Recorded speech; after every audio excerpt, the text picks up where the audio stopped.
30 अप्रैल 1945 की वह तारीख जब दूसरे विश्व युद्ध की विभीषिका अपने चरम पर थी। एडोल्फ हिटलर और उसकी मिस्ट्रेस ईवा ब्राउन ने अपनी जान लेने से ठीक पहले बंकर के भीतर एक ऐसी आग जलाई जिसने उनके तमाम वजूद को मिटाने की कोशिश की। हिटलर चाहता था कि उसके पीछे कोई भी सबूत, कोई भी तस्वीर या कोई भी सियासी दस्तावेज न बचे जो दुनिया को उसकी असलियत बता सके। उस वक्त किसी को भी मालूम नहीं था कि बर्लिन की जमींदोज गहराइयों में बने उस कंक्रीट के ताबूतन उमा बंकर में आखिरी लम्हों में क्या हुआ था। लेकिन अब 70 सालों के लंबे अंतराल के बाद एक फ्रेंच ऑफिसर कमांडेंट एमंड रोज, जो अब इस दुनिया में नहीं रहे, और एक प्राइवेट कलेक्टर के पास मौजूद गुप्त फाइलों की वजह से हिटलर के कुछ नए सियासी और निजी दस्तावेज दुनिया के सामने आए हैं। ये अनोखे दस्तावेज पहली बार हमें हिटलर के आखिरी दिनों के उन अहम लम्हों को समझने का मौका देते हैं जिन्हें इतिहास की धूल में दबोच दिया गया था। बंकर का वह दमघोंटू माहौल कैसा था? हिटलर ने अपनी मौत से ठीक 24 घंटे पहले ईवा ब्राउन से शादी का फैसला क्यों किया?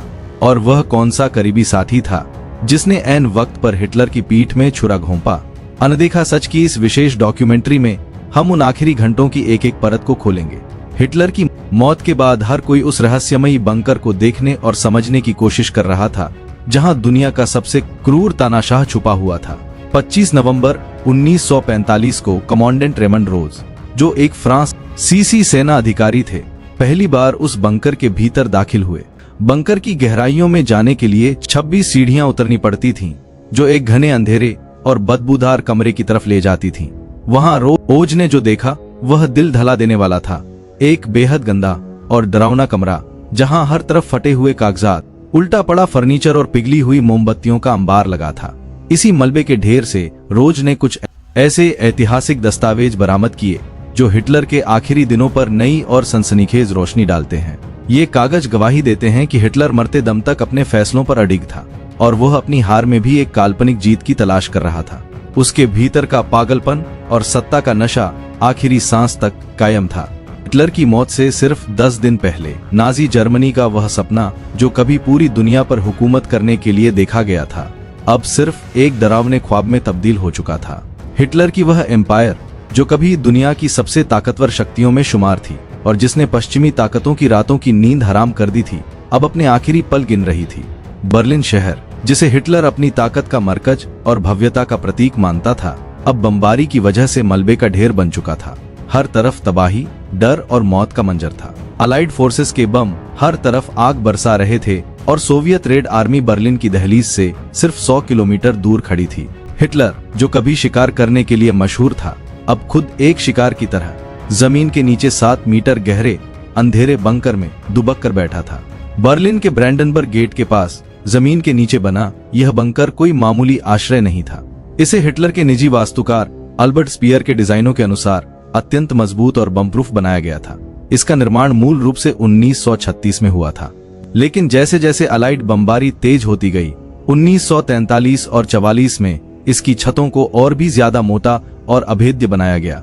जर्मन भाषा में इसे फ्यूहरर बंकर कहा जाता था, जिसका अर्थ है लीडर का बंकर। यही वह जगह थी जहां पूरी दुनिया को अपना गुलाम बनाने का ख्वाब देखने वाला एडोल्फ हिटलर अपने आखिरी दिनों में सिमट कर रह गया था। बंकर का वातावरण अत्यंत डिप्रेसिंग और ठंडा था। कंक्रीट की मोटी दीवारें, सीलन भरी हवा और हर वक्त जलती बिजली की रोशनी ने वहां रहने वालों के मानसिक संतुलन को हिलाकर रख दिया था। यह बंकर किसी भूल भुलैया से कम नहीं था, जिसमें छोटे छोटे कॉरिडोर्स और संकरे कमरे थे जहां किसी का भी दम घुट सकता था।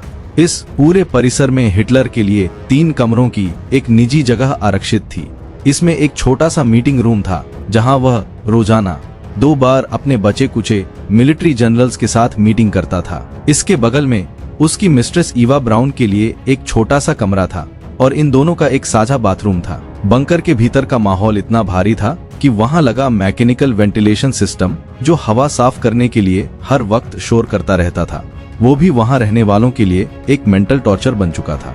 यह शोर और वहां की खामोशी हिटलर के गिरते हुए स्वास्थ्य के लिए जहर का काम कर रही थी। अपनी जिंदगी के आखिरी 10 दिनों में हिटलर सिर्फ शारीरिक रूप से ही नहीं बल्कि मानसिक रूप से भी पूरी तरह टूट चुका था। उसे पार्किंसंस डिजीज लग चुकी थी, जिसकी वजह से उसका बायां हाथ लगातार कांपता रहता था। अपनी इस कमजोरी को दुनिया से छुपाने के लिए वह अक्सर अपना हाथ जेब में रखता या उसे किसी ऐसी पोजीशन में टिका देता कि सामने वाले को पता न चले। उसके चेहरे का रंग इतना सफेद पड़ चुका था और थकान इतनी ज्यादा थी कि वह अपनी उम्र से 10-15 साल बड़ा दिखने लगा था। जो भी ऑफिसर उससे मिलने बंकर में आता, वह हिटलर की दयनीय हालत देखकर सन्न रह जाता था। उसका निजी डॉक्टर थियोडोर मोरेल रोजाना उसे ग्लूकोज और विटामिन के दर्जनों इंजेक्शन लगाता था, लेकिन यह सब उस गिरती हुई इमारत को संभालने के लिए काफी नहीं था।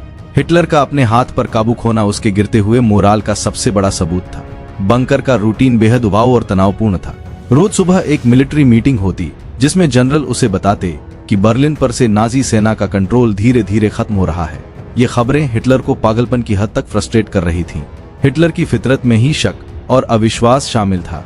वह कभी किसी पर आसानी से भरोसा नहीं करता था। उसे हर वक्त यह डर सताता रहता था कि उसका कोई करीबी जनरल उसे धोखा देकर दुश्मन के हवाले न कर दे। और अंत में उसका यह डर हकीकत में बदल गया जब उसके सबसे विश्वसनीय साथियों ने ही उसे छोड़कर भागने या सत्ता हथियाने की कोशिश शुरू कर दी। बर्लिन के बाहर रेड आर्मी का घेरा सख्त होता जा रहा था और बंकर के अंदर गद्दारी की गंध फैलने लगी थी।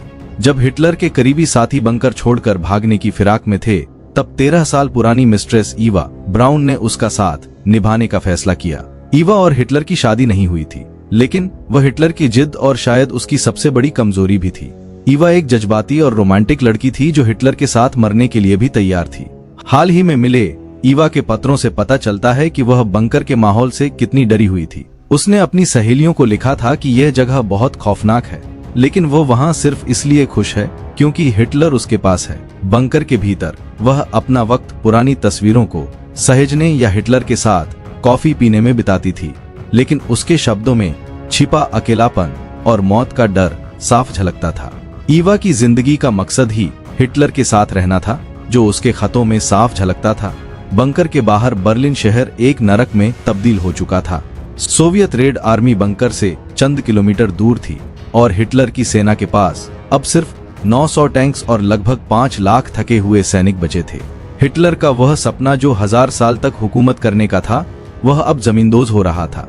ताज्जुब की बात यह थी कि एक तरफ शहर तबाह हो रहा था और दूसरी तरफ नाजी प्रोपेगेंडा रेडियो पर अब भी देशप्रेम के गाने और झूठी जीत की खबरें सुनाई जा रही थीं। एक जर्मन सैनिक ने बाद में बताया कि जब वह बर्लिन वापस लौटा तो उसे अपना शहर पहचान में नहीं आया, क्योंकि वह सिर्फ मलबे और लाशों का ढेर बनकर रह गया था। सेना के भीतर भी अब यह बात फैल चुकी थी कि हिटलर का अंत अब बहुत करीब है। हिटलर की मौत से कुछ दिन पहले नाजी शासन के भीतर एक बड़ा राजनीतिक ड्रामा हुआ। हरमन गोरिंग, जो जर्मन एयरफोर्स लुफ्टवाफे का चीफ था और जिसे हिटलर ने 1941 में अपना उत्तराधिकारी घोषित किया था, उसने बगावत कर दी। गोरिंग को लगा कि हिटलर बर्लिन में पूरी तरह घिर चुका है और अब वह फैसले लेने की हालत में नहीं है।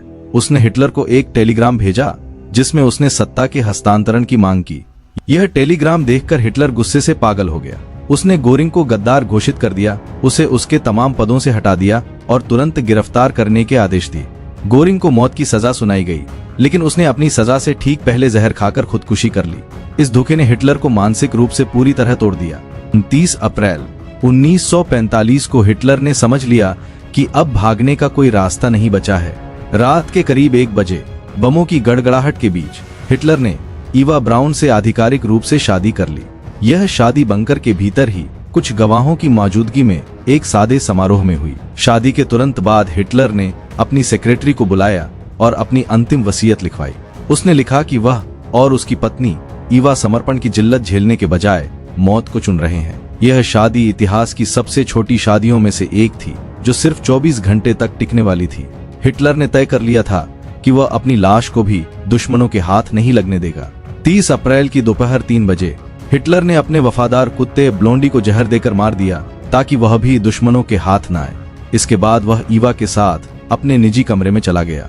कुछ ही देर बाद एक गोली चलने की आवाज आई। जब स्टाफ कमरे में दाखिल हुआ तो हिटलर ने खुद को सिर में गोली मार ली थी और ईवा ब्राउन साइनाइड का कैप्सूल खाकर बगल में मृत पड़ी थी। बंकर के स्टाफ ने पहले से मिले निर्देशों के अनुसार दोनों की बॉडीज को बंकर के आंगन में ले जाकर पेट्रोल डालकर आग लगा दी। हिटलर मरते दम तक यह सुनिश्चित करना चाहता था कि उसकी लाश सोवियत सेना के लिए किसी ट्रॉफी की तरह न बन जाए। जब रेड आर्मी बंकर में पहुंची तो उन्हें केवल इंसानी हड्डियों के कुछ जले हुए अवशेष मिले। यह साबित करना मुश्किल था कि ये अवशेष हिटलर के ही हैं। तभी हिटलर के डेंटिस्ट के रिकॉर्ड्स की मदद ली गई। हिटलर को डेंटिस्ट के पास जाने से नफरत थी, इसलिए उसने अपने टूटे हुए दांतों को छिपाने के लिए एक बहुत ही खास और यूनिक सोने का ब्रिज बनवाया हुआ था। सोवियत जांचकर्ताओं ने जब उस जले हुए जबड़े और सोने के ब्रिज का मिलान किया, तब जाकर पूरी दुनिया को यकीन हुआ कि इतिहास का सबसे बड़ा तानाशाह अब इस दुनिया में नहीं रहा। एडोल्फ हिटलर की मौत के साथ ही उस खौफनाक अध्याय का अंत हो गया जिसने पूरी दुनिया को लहूलुहान कर दिया था। लेकिन वो सोने का डेंटिस्ट ब्रिज और वे चंद जले हुए दस्तावेज आज भी चीख चीख कर एक ही गवाही देते हैं कि तानाशाही का महल चाहे कितना भी ऊंचा और मजबूत क्यों ना हो, उसका अंत हमेशा धूल और राख में ही होता है। हिटलर ने अपनी पहचान मिटाने की हर मुमकिन कोशिश की, अपने वजूद की हर तस्वीर को आग के हवाले कर दिया, पर वह इतिहास की उन यादों को नहीं जला सका जो आज भी हमें उसकी क्रूरता की याद दिलाती हैं। बंकर की वे 26 सीढ़ियां आज भी एक अंधेरी सुरंग की तरह खड़ी हैं, जो हमें बताती हैं कि जब सत्ता का नशा पागलपन में बदल जाता है तो इंसान खुद के बनाए हुए कंक्रीट के ताबूत में कैद होकर रह जाता है।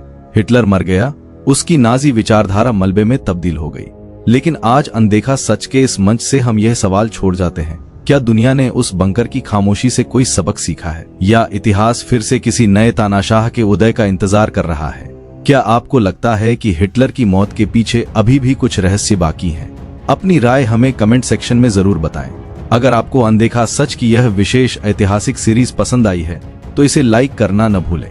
इसे अपने दोस्तों के साथ ज्यादा से ज्यादा शेयर करें। ऐसे ही और गहरे और अनसुनी सच जानने के लिए चैनल को अभी सब्सक्राइब करें और बेल आइकन को जरूर दबाएं ताकि अगली वीडियो का नोटिफिकेशन आपको सबसे पहले मिल सके।